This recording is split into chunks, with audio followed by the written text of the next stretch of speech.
Hey everybody, welcome to the next installment of The Story is Right Outside Your Door.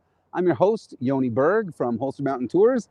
And before I get started, I just wanted to say I've been doing these videos for a couple of months now, and I've been having a blast. I've been really enjoying it a lot. Going to different places, seeing different sites around Israel, and relaying all the amazing stories to you good people. But we've all been cooped up. We've all been cooped up for months at this point. And what I want to do is I want to tell you that I want to take you out to see these places personally, not just in the video. If you're watching these, you clearly want to know what the stories are. You clearly want to know what's going on in this country of ours. And I want to show it to you. I want to take you out in a corona-safe way, meaning right now I'm not wearing a mask, but when I take my clients out over the past few months, I'm always wearing a mask. We socially distance. We don't go to museums as much as possible. We try to go to outdoor areas because, first of all, sometimes museums are amazing, but sometimes they're a little bit stuffy and boring, and you really want to get out and you want to see the country itself. So when you're in a situation like that, you don't have to worry about people being too close together because you're out in the middle of everywhere, and it's a really wonderful experience. So I want to take you.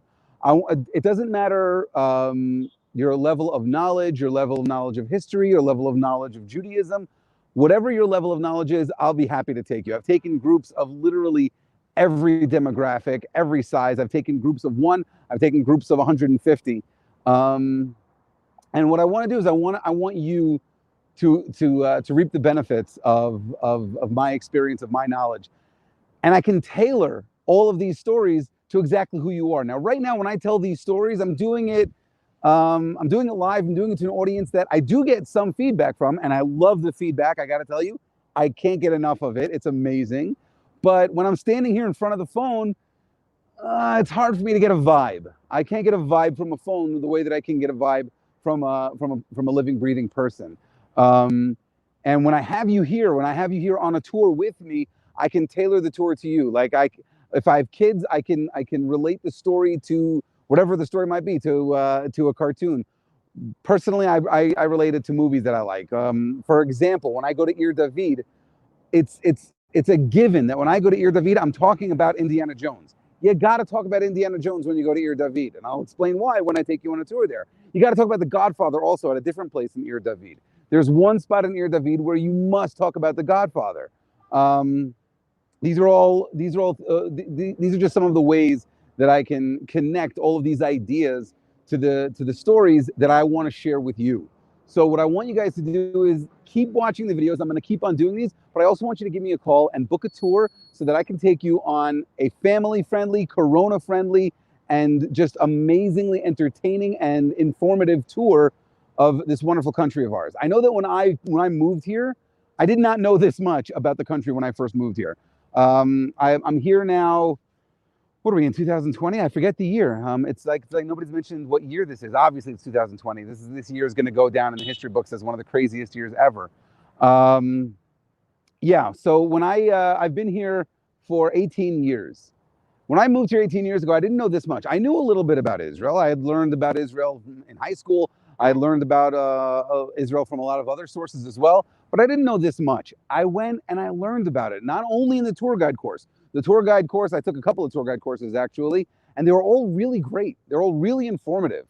But that's not where I got all of my information from. I got a lot of my information from independent study and tour guides. I went on a lot of tours myself.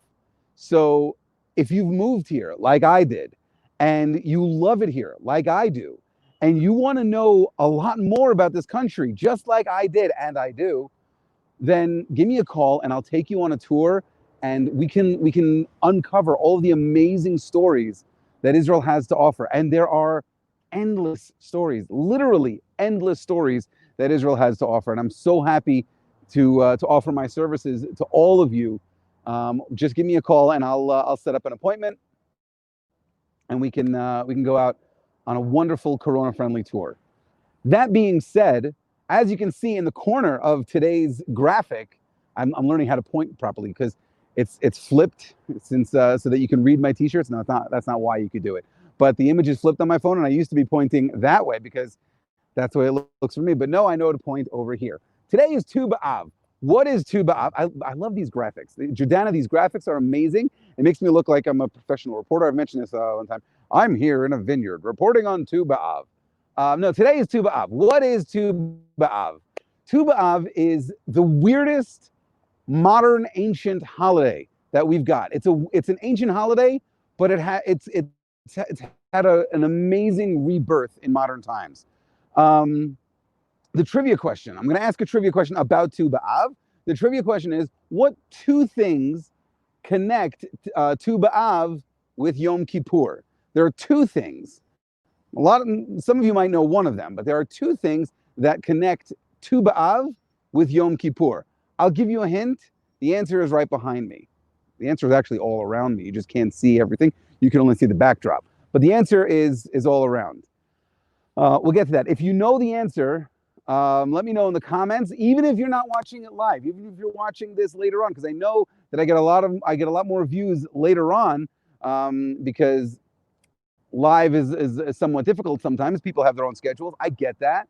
So if you're watching it live, let me know. If you're watching it after this, after live, and you're watching it at your own convenience, also let me know. Let me know in the comments, and I'll be happy to let you know if you were right, if you were mistaken. But please let me know, because I love all the feedback. It's amazing. By the way, before we get to Tu B'Av, I just mentioned about the live and it being difficult for people to watch. If you feel that there's a better time for me to do these live videos, a more convenient time to do these live videos, let me know. I'll see if I can work it in. If it's possible, I'll definitely try to accommodate as many people as I can. If it's not possible, then I won't. Jordan, I'm telling you, these graphics are amazing. Yes, so hold on, let me see. Wearing white and big day for davening. Okay, Alana, by the way, Alana, thanks for watching. Good to see you. Okay, so wearing white and a big day for davening. Those are good answers. What do we have here? Adina says, people have raved for years about your tours, and they keep everybody enthralled, interested, and involved, from grandparents to young adults to nursery age. Thank you so much, Adina. Mwah. That's a beautiful comment. I love it. Thank you so much. So, Alana, yes, wearing white and a big day for davening, that's good. Those are good. Those are two things, but it's not the two things that I was thinking about. We're going to get to it, though. We're going to get to the connections between Tu B'Av and Yom Kippur. But I want to talk more about Tu B'Av itself. I want to talk about the background of Tu B'Av. I'll tell you the truth. Until a few years ago, I was not a big fan of Tu B'Av because I felt that it was clearing a really low bar for a holiday. And I'll explain what I mean by that. The very first historical thing, according to our rabbis, the very first historical event for which we commemorate Tu B'Av is that the people in the desert, during the generation of the desert, stopped dying. What do I mean by that?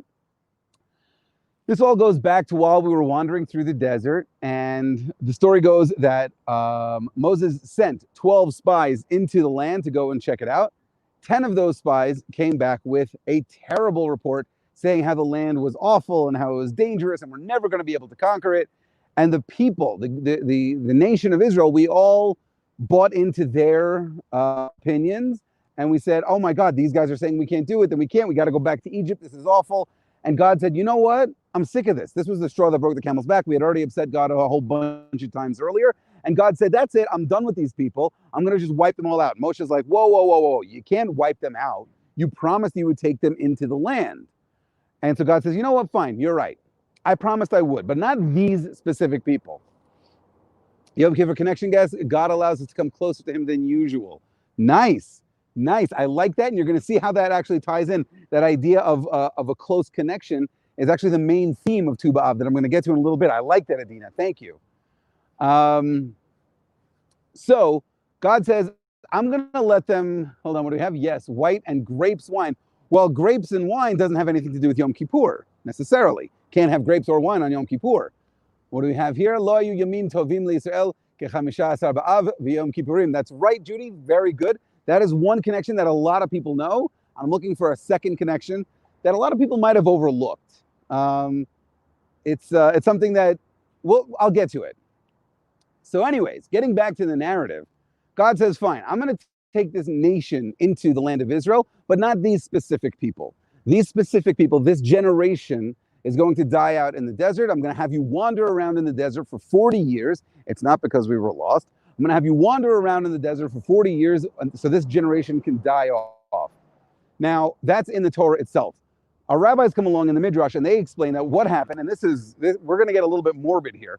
What happened was, according to our rabbis, on that date, when we got that punishment, which was the 9th of Av, every year that we were wandering through the desert for those 40 years, every year, each person dug their own grave and slept in it that night. Whoever got up the following morning buried those who did not get up. And that's how that generation would die off. It was one time a year that people would just die. They would dig their own graves and go to sleep in their graves. And then whoever woke up the next morning could get up and go, and whoever didn't would just be buried there.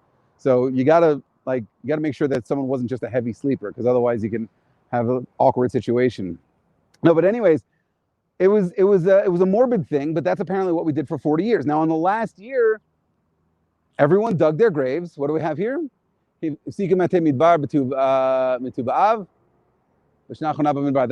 exactly. So that's what I'm getting at here. So in the last year of us going through the desert, everyone dug their own graves again, and they slept in their graves. And then the next morning, everybody got up, and they were like, "Hold on, wait a second, what's going on?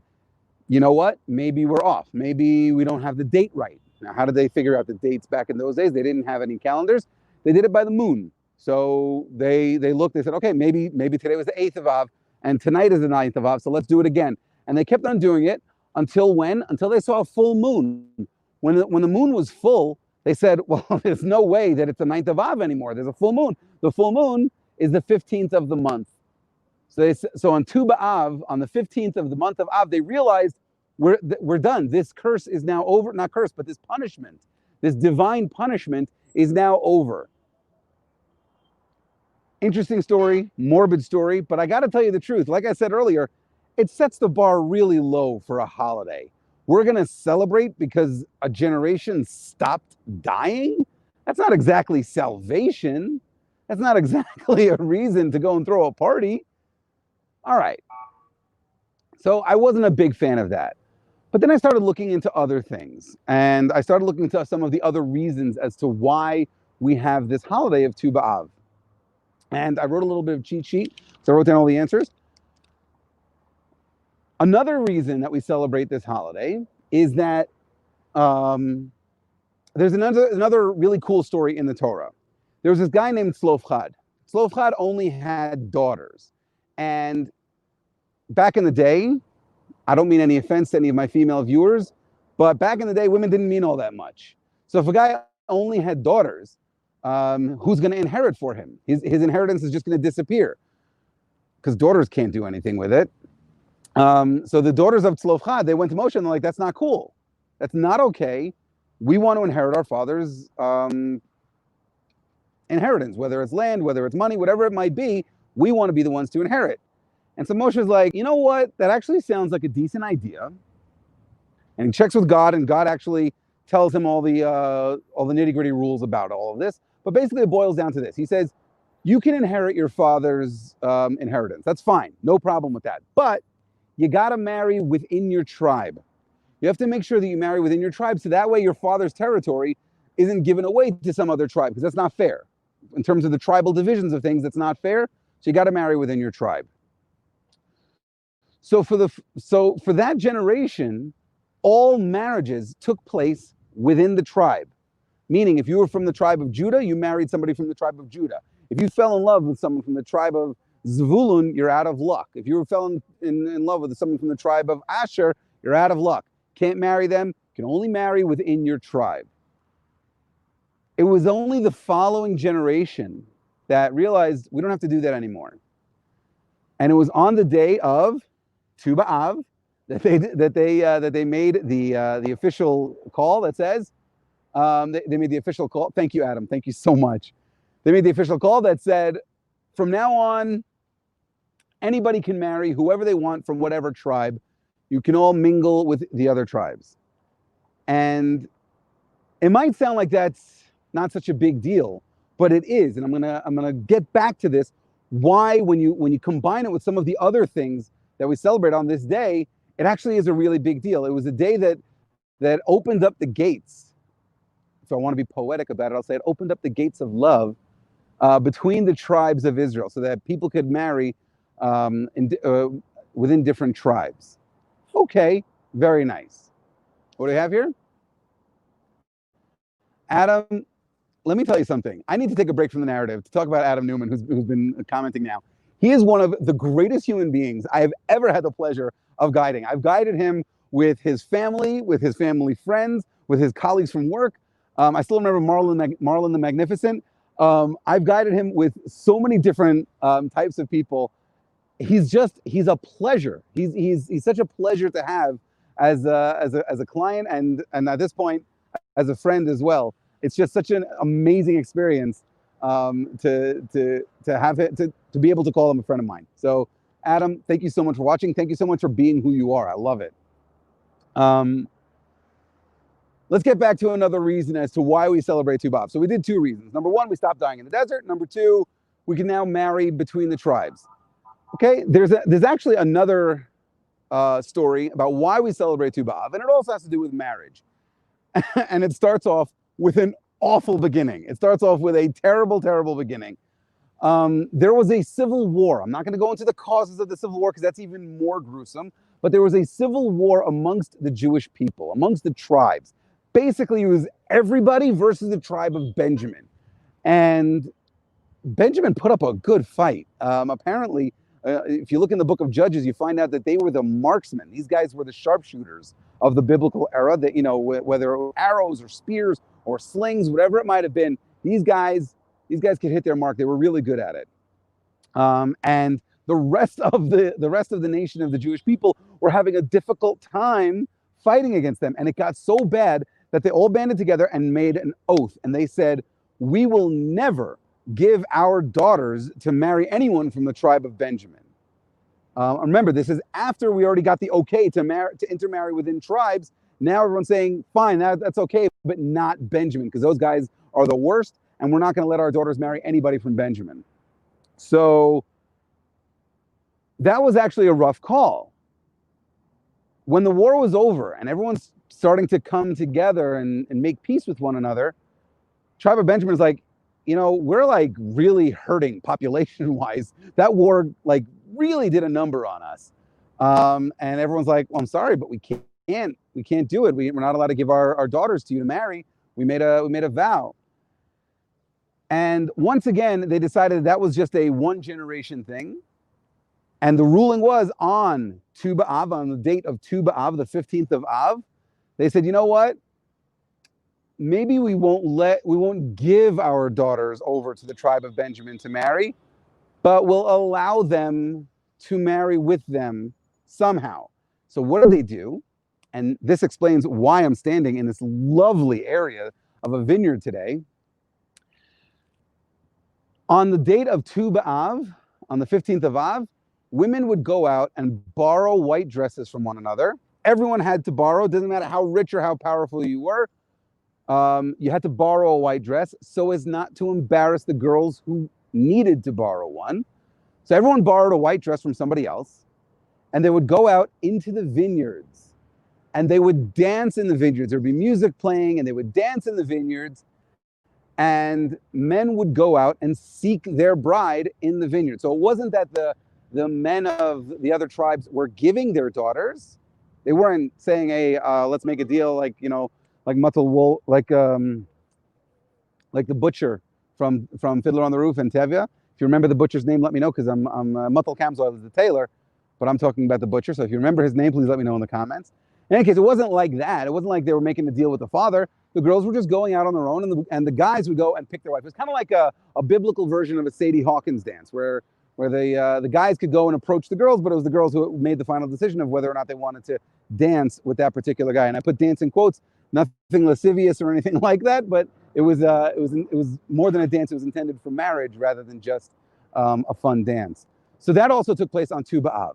And again, kind of a low bar for a holiday. Like, okay, so we found a loophole around a laser wolf. Thank you, Alana. Thank you so much. Laser wolf was the butcher. I should be ashamed of myself that I forgot that. I'm a huge Fiddler on the Roof fan. Anyways, so yeah, what was I saying? So it's a low bar because what they did was they found a loophole around a ban against marrying against one of our own tribes. Like, that's a holiday? Eh. But wait, hold on. Let me get to my cheat sheet. Let's see what else we got. Okay. Here's another story about Tu B'Av. After Shlomo HaMelech died, King Solomon died, his son took over, and his son was a moron. I don't mean any disrespect, and that's really the nicest word I can come up with to describe him. He was a moron. And it was directly because of his actions that there was a split in the Jewish kingdom. A huge chunk, about half, maybe more than half, of the Jewish people broke away, and they said, we don't want you as our king. You were so bad that we don't want you as our king. We're going to go and live in our part of the country, and we're going to have our own king. And they chose a guy named Yeravam ben Nevat. I don't know how to say that in English. I know that last time I talked about fun English translations of Hebrew names. I think it's Jeroboam.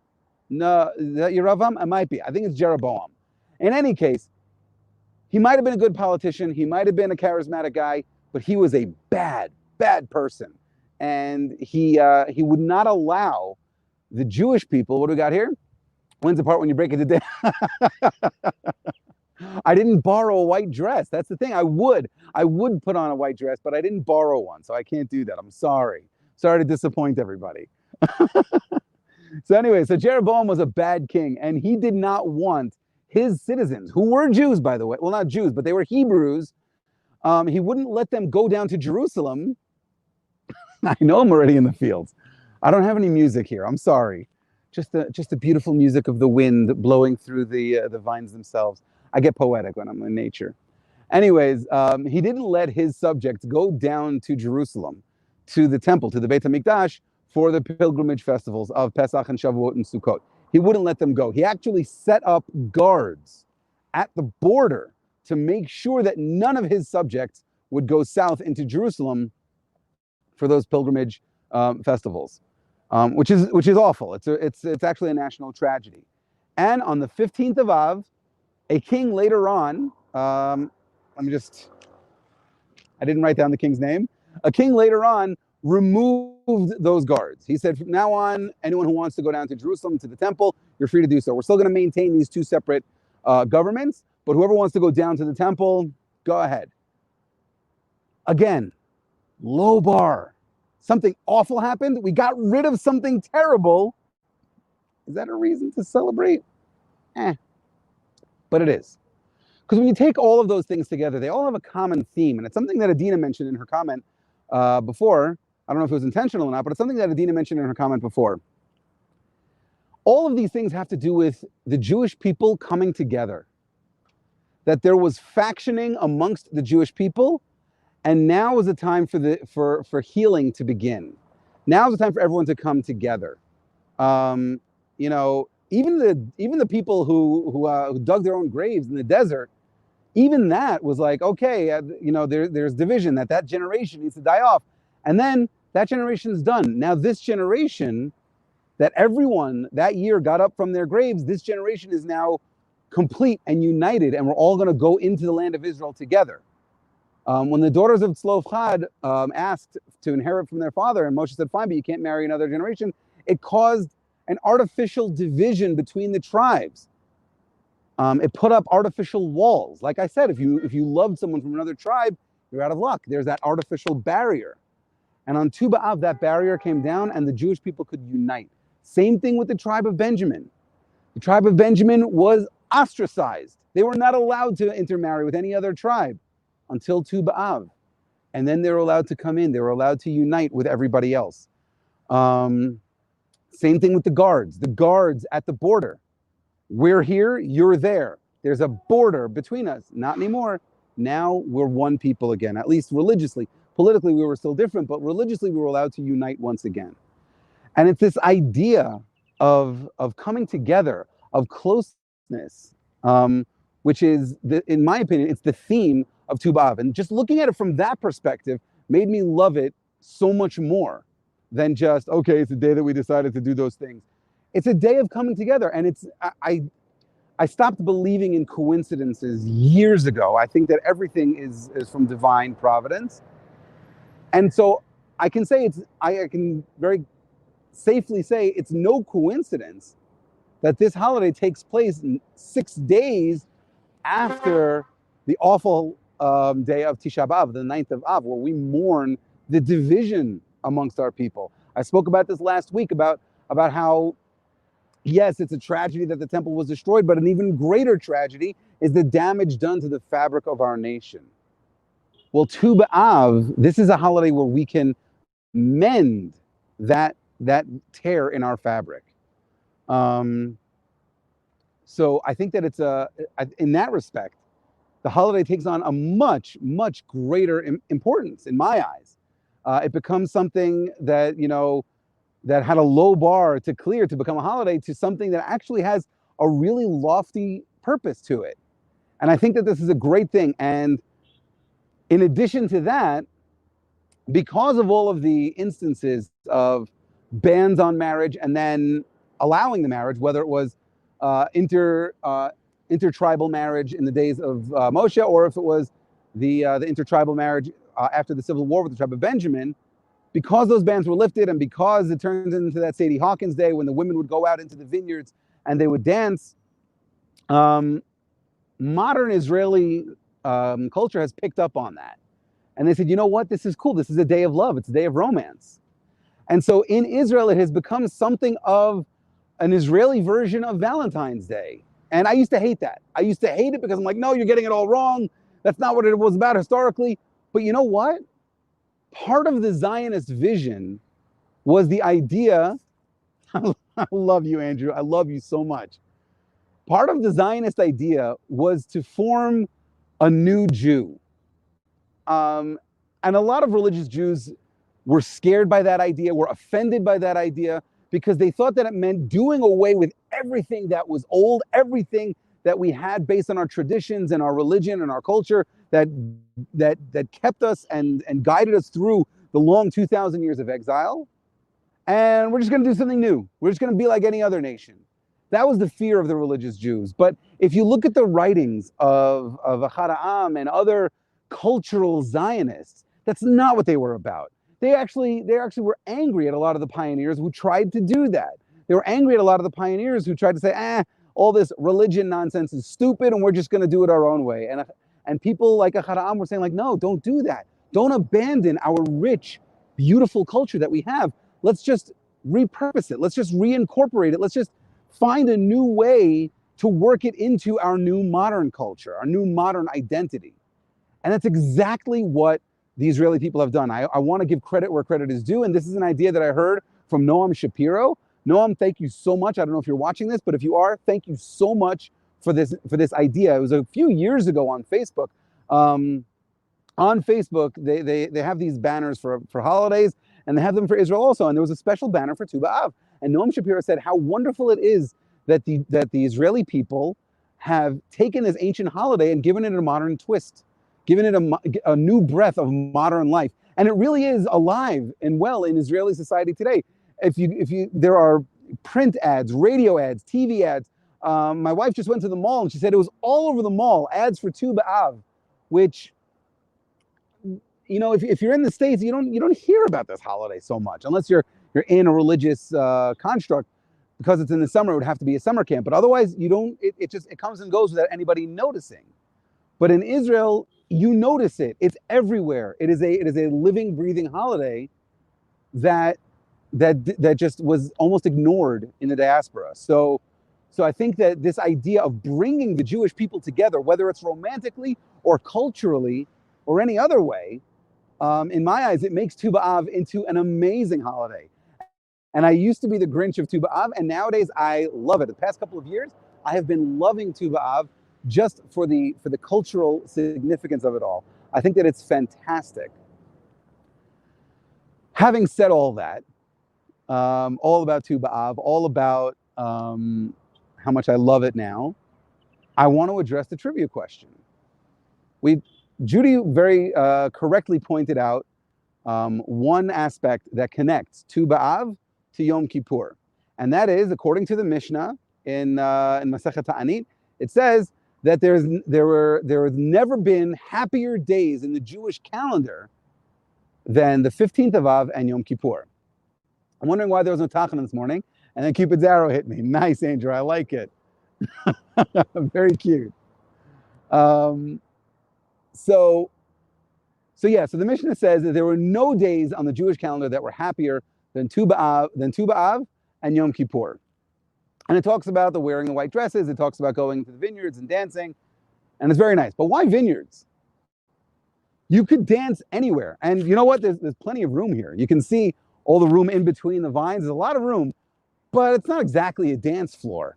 So why vineyards? And this is something that is common amongst the Jewish people in general, whether they live in Israel or they live abroad. This is something that is common to all Jews, and that is that we've kind of lost touch with our agrarian roots. No pun intended. We used to be really closely connected to the ground, to the planting seasons, to the harvest seasons, all of those things. So there are two more reasons why Tu B'Av is a holiday. Number one, it is the day when they stopped cutting down wood for the next season in the Beit HaMikdash. By this point, all of the wood that was going to be used for the holiday season was already cut by Tu B'Av. But Tu B'Av is also the beginning of the grape harvest season. I don't know if you can see these grapes over here. I'll move some of these leaves out of the way. I don't know if you can see the grapes, but I'm standing in a professional vineyard. And there are grapes here. They're not ready yet, at least in my opinion. They're not ready to be picked yet. But certain grapes are. At this time of year, certain grapes are ready to be picked. This is the beginning of the grape harvest season. And when does the grape harvest season end? You guessed it, Yom Kippur. From Tu B'Av until Yom Kippur is the grape harvest season. Anything, your more dry grapes would be harvested earlier. Things like Merlot or Cabernet, Syrah, things like that would be harvested earlier. But later on, your sweeter grapes, I'm thinking Gewürztraminer is kind of a semi-sweet, but you also have the, what's the dessert wine that everybody likes? Write it in the comments. The name is eluding me right now.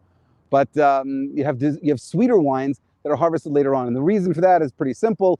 If you harvest it now, then there's less sugar in the grape, and therefore, whatever sugar there is going to turn into alcohol, and you don't have any sugar left over for the sweetness. Whereas Muscat, that's the one I'm thinking of, the Muscat grape.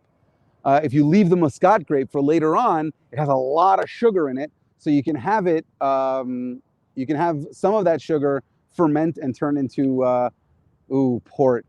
I love port. I've been drinking port wines for a couple of years now. I've been making Kiddush on it. That's my Friday night wine, and it's not exactly port. Gotta be honest. Yes, thank you, Clara. It's Muscat. I finally did remember though, but thank you very much. Yeah. Muscat, same idea. I can't actually say that I've been drinking port. I've had a couple of bottles of actual port, but most of them have been port style. And why does that have to be port style? For the same snobby, obnoxious reason that champagne can only be called champagne if it comes from the Champagne region of France. Otherwise, it's sparkling white wine. For the same reason that there's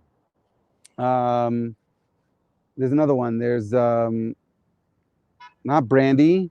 There's another thing that's also French. Whatever it is, you can only call certain things by those names if they come from certain regions. So port is the same way. Port can only be called port if it comes from Portugal. So most of the port that I drink comes from Israel. It's not real port, and it doesn't say port on it. It says Besignon port. It says port-style wine, and that's what I've been drinking for the past couple of years. My God, I can't get enough of the stuff. In any case,